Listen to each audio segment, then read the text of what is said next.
Bonjour, bonsoir. C'est toujours un plaisir pour moi de vous apporter le cours de technique d'écriture journalistique. Quel cours vous permet de faire connaissance avec les différents types d'écriture journalistique. OK? Les différents types d'écriture journalistique, les différents types de genres d'écriture journalistique. Et on a déjà étudié pas mal. À présent, l'on continue avec aujourd'hui le portrait. Le portrait, c'est un type d'écriture journalistique que l'on va voir aujourd'hui. Le portrait, définition.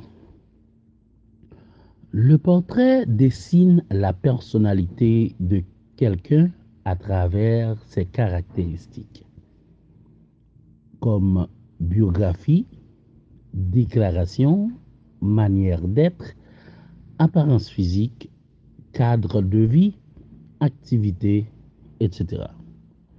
En général, ça se fait à l'occasion d'un événement le concernant. Alors, d'un événement concernant la personne en question.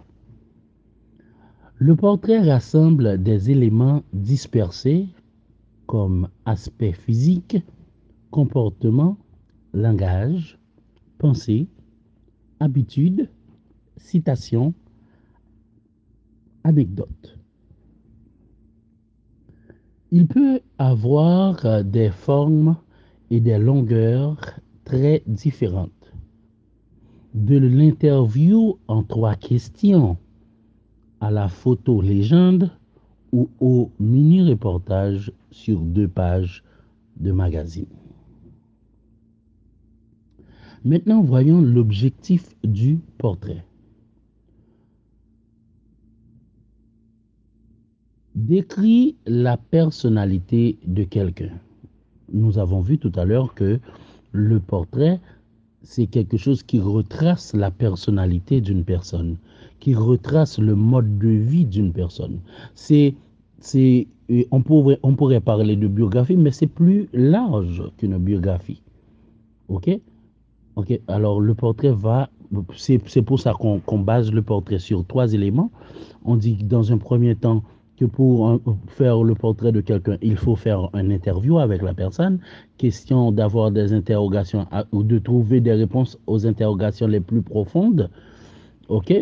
Et aussi qu'il faut faire un mini-reportage. Ça traduit qu'il faut côtoyer la personne, côtoyer son environnement et faire des interviews avec les personnes qui sont près de lui et tout ça. OK? Maintenant, retournons à l'objectif du portrait. OK? Alors, décrire la personnalité de quelqu'un se révèle parce qu'on dit que faire le portrait d'une personne, c'est décrire la personnalité de la personne. Eh bien, l'objectif du portrait, c'est biographie, déclaration, manière d'être, apparence physique. OK? Les principes d'écriture du portrait. Écriture, plaisir, écrire pour un public fidèle, importance de style. Les principes d'écriture du portrait. D'abord, il faut écrire pour faire plaisir. Il faut écrire pour un public fidèle. Il faut écrire aussi avec un style qui, qui attire le client. OK? Le portrait journalistique en 13 points.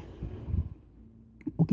On va voir en 13 points comment réellement rédiger un portrait. On va voir ça en 13 points. OK? On commence. Premier point. Plutôt, premier point, c'est le titre. Le titre. À l'intérieur du titre, il faut traiter plutôt incitatif tout en étant informatif. OK? Il faut inciter du même occasion que vous informez. OK? Pendant que vous informez, il faut inciter. OK? Deuxièmement, on est toujours dans le titre. Résumez l'essentiel du message à faire passer. Et, essayez de ne pas être éloigné ou, ou, ou de ne pas vous éloigner du sujet. Vous résumez l'essentiel du message que vous voulez faire passer. Ça, c'était pour le premier point. Deuxième point, c'est la photo. Représentative d'un aspect de la personnalité en rapport avec ce que dit l'article accompagné d'une légende. Ça traduit qu'il faut avoir une photo qui met en valeur la personne. OK? On continue. On dit, troisième point, les sous-titres.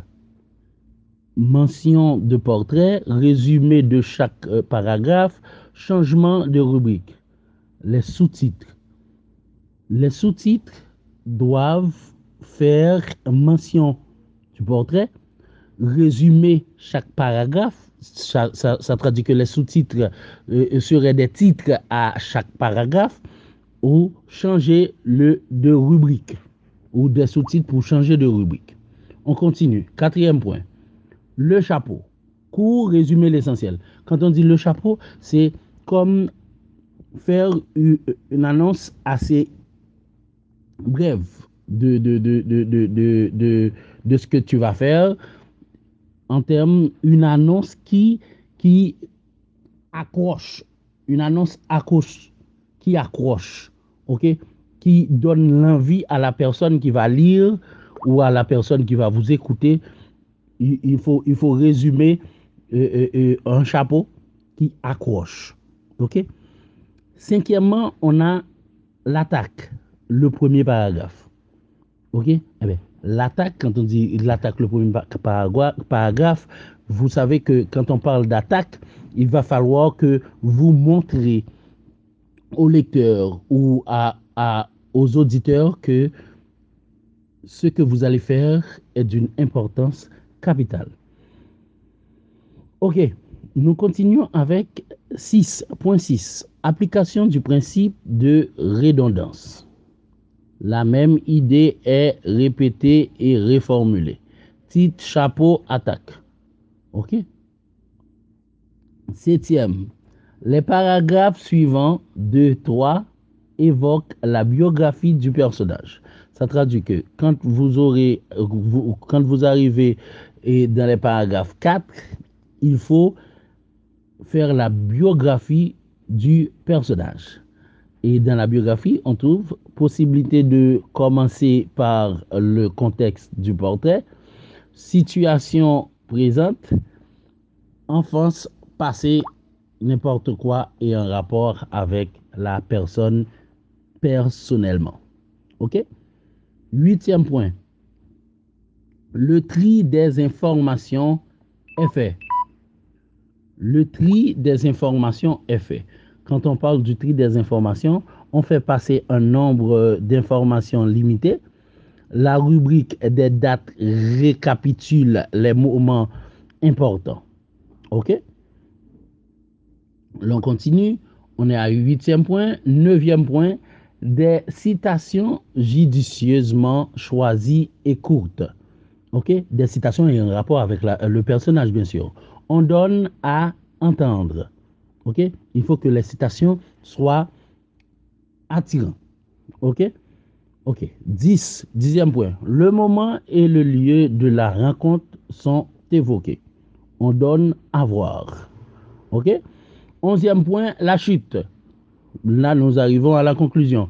Revient sur l'idée essentielle, évoque l'avenir. Ça traduit qu'il faut faire un équilibre entre ce qu'a fait la personne et quel impact ça a sur le futur. OK? 12e point, les phrases sont courtes, simples. OK? Les premières phrases du portrait, les premières phrases des paragraphes. Tu dois avoir des phrases courtes de manière à accrocher le lecteur ou l'auditeur. 13e et dernier point, le vocabulaire et le style choisi sont adaptés à la cible et aux objectifs. Ça traduit que, dépendamment du clientèle visé, OK, il faut utiliser des vocabulaires. Alors, il faut avoir une bonne communication. Quand je dis une bonne communication, ça traduit qu'il faut toucher la personne qui écoute ou la personne qui lit. Les vocabulaires doivent être compréhensibles et se traduisent eux-mêmes, clairs, précis. OK? Tonalité, présence du journaliste dans le texte. OK? Alors, le ton, ça a surtout rapport avec le journaliste. Si on lit, OK? Mais pour le lecteur, surtout, le texte doit être accrocheur. Le texte doit être accrocheur. OK?